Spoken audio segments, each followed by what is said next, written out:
kind of throws in, and the outsider in this is people are always more important than our opinions, than our schemes, than our games, than our strategies. If whatever we're doing as a church is suddenly casting out people, then Jesus would say, whoa, wait a minute.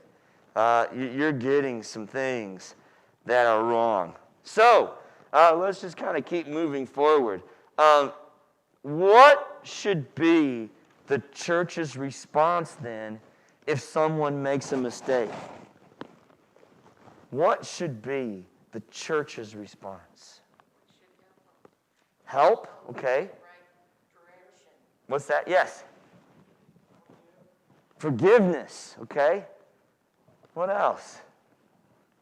I think sometimes you have to visit the issue. I think the issue has to be visited, but they need help in how you move forward and not in that same vein they were walking in, perhaps. I'm not saying it right, but you know what I'm saying. Okay. So the specific help or the issue that people are going through, it depends on what's going on, but you have to be able to make a connection maybe with that individual. It's not like we ignore the problem or say that it's no big deal, but we have to build the bridge to be able to deal with that problem, and pointing a finger at them or humiliating them or over-preaching them or a lot of the ways that we maybe used to do that as a church may not be as effective now if it ever was. Here's another one. How do you respond to people when they make mistakes? Most of the time, these people are going to be your spouse, your family. It's the people that we're around most of the day. How do you respond to people that make mistakes? Depends on what it is. Okay. What about the really bad ones? I kind of lose my cool. We can lose our cool? Okay. Me too. Yeah, what else? What are ways that you respond when somebody makes a mistake? I like to, confront it, what they're doing wrong, what it is that's upsetting them. You know what I mean? Just put it to them, what's not right. Okay. So try to, in the best way you can, let them know what's upsetting you. Okay. I think we're back online tonight. I don't know how many that we lost, but thank you for those of you that stayed with us. And we're still in the midst of talking about the woman that's being caught in adultery and how the Pharisees reacted to someone who made a mistake. And what we've been discussing is how should the church handle people that make mistakes? Should we be condemning? Should we be finger pointing? What should we do? And a lot of the words are compassionate, forgiving, handling the issue, but doing it in a way that relates to that person. And then I ask the question, how do you handle it when someone makes mistakes? When that question becomes personal, suddenly the problem's not out there, it's here, to my spouses, to my kids, to my school kids, to my relatives, to my coworkers, to my actual neighbors. And like some of us, we're going to honestly admit, we lose our cool sometimes when somebody makes a mistake. And somebody said, well, when someone makes a mistake, we want to acknowledge it. We want to talk through it calmly. What's another way that you deal with somebody making a mistake?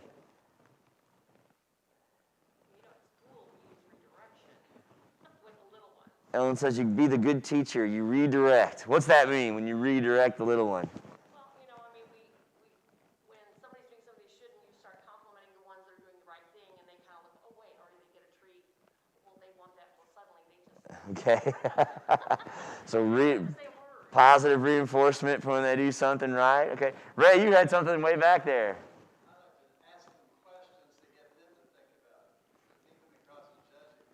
Okay. Asking good questions so they can think about where they are. So that's just kind of the whole point. As a church, as Christians, we need to be thinking about how we interact and redirect with people. Looks like we're slowly getting everybody back, so welcome back. Thank you. Bruce. Well, let's kind of keep reading. Here's the next blank that I have.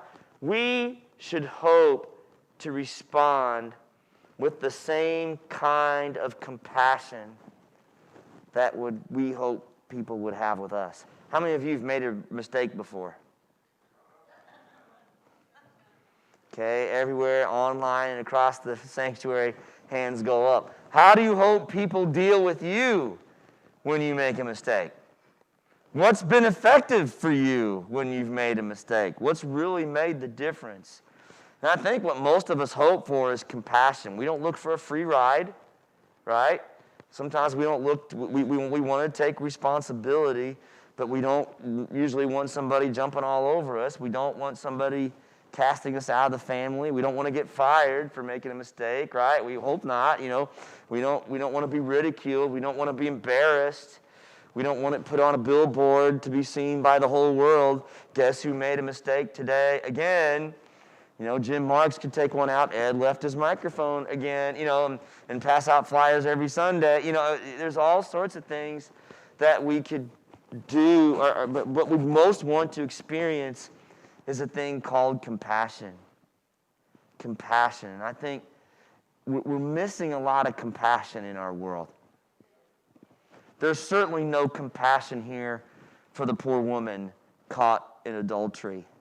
What do I mean when I say the word compassion? What is it?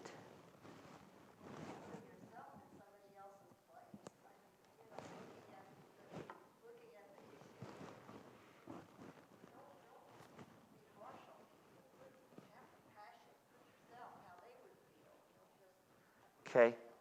Ruth said, Margie said that compassion is when we put ourselves in their shoes. Try to really understand where they're coming from.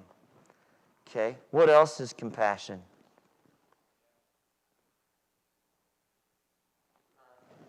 Okay? Loving others, even unconditionally. What else is compassion?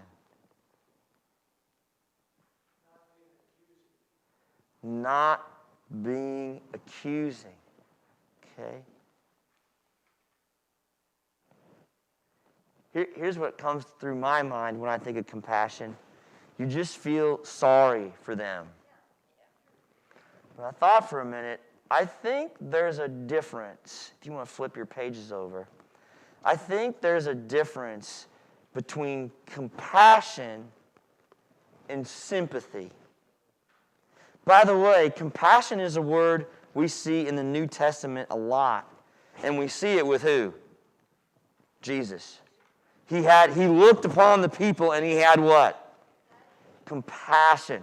So I began to kind of look up some things on the internet. It's just, what are the real differences between sympathy and compassion?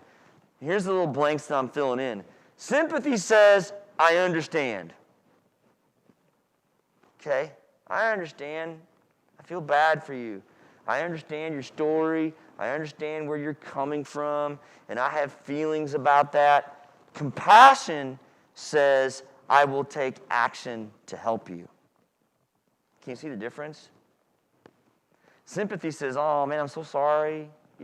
Compassion says, what can I do? Is there anything I can do to help? And Jesus looked upon the multitudes and he had compassion on them. And did he say, everybody, it looks hungry. I'm so sorry. I understand hunger because a long time ago, I was in the desert and I was hungry. But don't worry, you can get through this. Let's just all hold hands and pray. Is that what he did? He looked upon the multitudes. He had compassion on them. He said, let's find a way to sit everybody down. Let's divide them into groups. We're going to get them food, okay? Because not only do I see, and maybe you've done something wrong, or maybe you've done something that's incorrect, and you really feel bad about it. Compassion is when I say, I understand you, I see you, I hear you, and I'm going to put that into action to help you. I'm not going to leave you hanging there. Okay, that's why I think, and by the way, what's more prominent in the world today? Condemnation or compassion? Which is easier? Condemnation or compassion? Let's be honest. What's more fun? What feels better to us, right? Condemnation or compassion? Compassion is a lot harder work. Doesn't always feel that comfortable to us. It's not always so easy. It's not the easy way out. Doesn't get the best ratings. Doesn't get the best, you don't sit there and feel superior that you're right all the time with compassion. But I think it's something that we definitely need. And compassion is what Jesus is going to show to this woman here. I think forgiveness is a form of compassion. Because you can understand where somebody's coming from, but to be able to forgive them, okay, I'm going to let it go. Okay, I'm going to write a letter and say it's okay. Or okay, I'm just going to kind of walk away from this situation and not take a baseball bat or take a fist or take angry words and get even. I feel bad for this person, and I'm going to take a much different action or different approach that I hope will help the situation. That's the main goal of compassion. What can we do to make this situation better? Okay? And like I said, Jesus is certainly going to bring compassion to this woman because so far nothing's really been about her. It's just some Pharisees trying to find an opportunity to trip Jesus up. So here's what happens. They're trying to trap him into something, so they're anxious to see what he says. If he says, stone her, we got him. If he says, let her go, we got him. Doesn't matter, we got him. And of course, you know the story. What does Jesus say? Absolutely nothing. He just sits down, starts drawing in the dust. All sorts of dissertations have been written about what he wrote in the dust. I really don't think it matters a whole lot. Just the whole act of Jesus being aware of what game they're playing and doing nothing says a lot to me. Some people say that he wrote down like maybe some secret code words or sins that everybody there that had a stone had committed. Maybe Jesus wrote a little sermon, or some people say, nah, Jesus just sat there and doodled in the dirt. I don't know. But then he said, all right, let the one who has never sinned throw the first stone. Then he stooped down away from the charade and drew and wrote in the dust some more. Okay? What's the essence of course, as you know, when the accusers heard this, they slipped away one by one, beginning with the oldest to the youngest, until only Jesus was left in the middle of the crowd with the woman. So in essence, what was it that Jesus said that made them all slink away one at a time?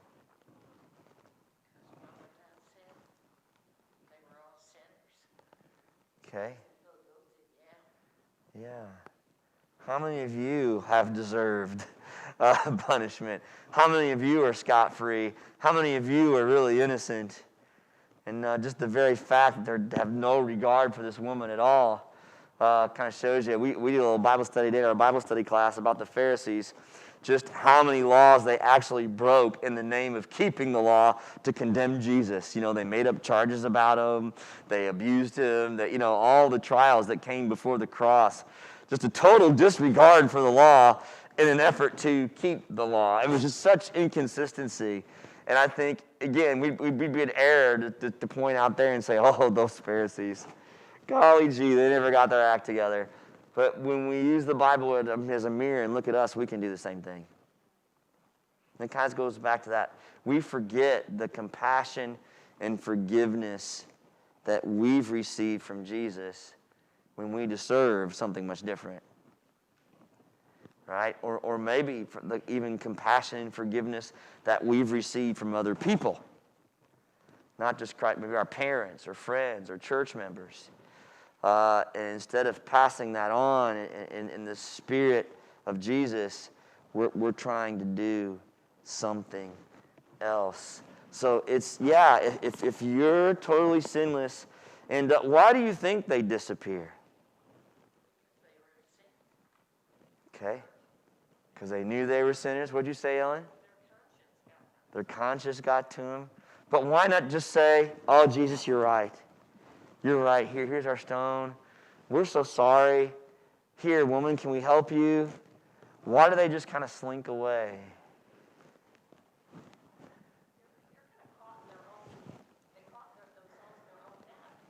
Because if they suddenly forgive her, oh, well, we can't do that, or we can't let her go, we can't stone her, we just have to walk away.